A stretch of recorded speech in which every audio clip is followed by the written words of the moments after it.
Hello ichinaw mayam ngasigi video sidi Barak Esing Chang base ubada Kibana Loire aina mayamdasu sum share tawgena taroppanebako ichinaw mayam jengo Barak ki Sadarghat thongi makha tuni ado ising je kyam jam satina chawre jengo mayam kamai tawdano khangdeko kibai wa satina kire asini ado mayam sum share tawgebako mayam su khangdaba leraga su khangnabagi damakta share tawjabnebako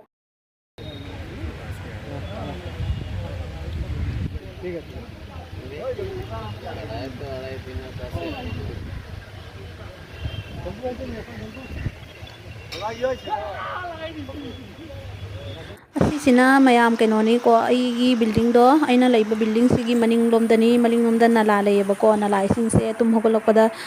keno tong lerame satina ising je chawna lerame bako asi je ubada I anga school ka ngasi lephalle haidi sonai ro che am satina ising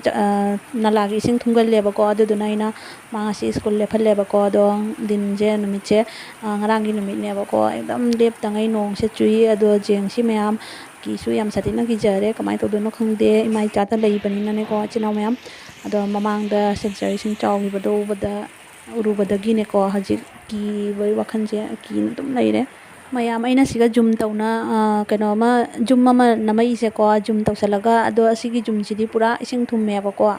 akoigi nong gi ising ja changi ne ba mogi jum che yam satina nungaite ubada ado pura wall khaiboga madi akoigi ising gi nongphen gi duna chotle ju keno tawre aduga imung da su ising change aduga idi asiga masu lei se ko asisu moi maninglom da ising haijalle ba ko ising chaw bai se yam satina wa ba jani boi chinaw mayam hana de khangamde do handak ising khara Silchar da chaw hi badu kai khange ba ko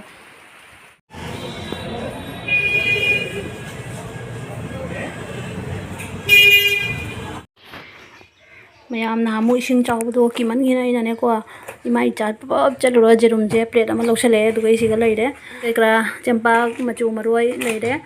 magi su jawre andu thau ka loi jawre ado isiga na alu se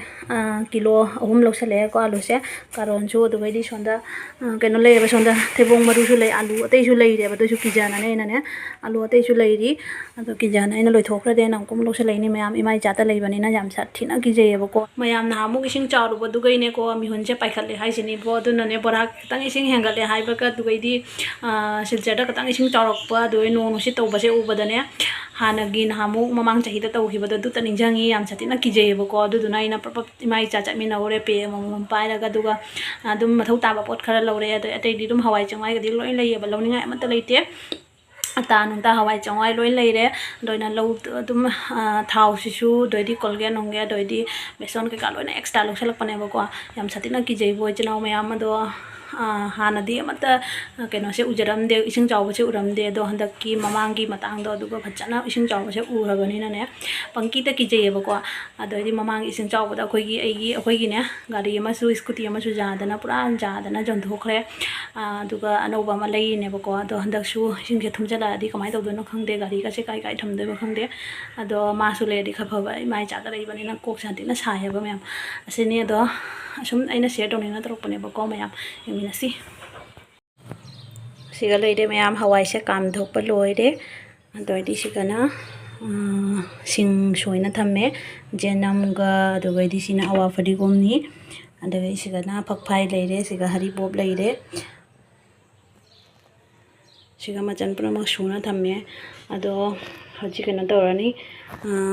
khechi se thongge phajana thongdarage mayam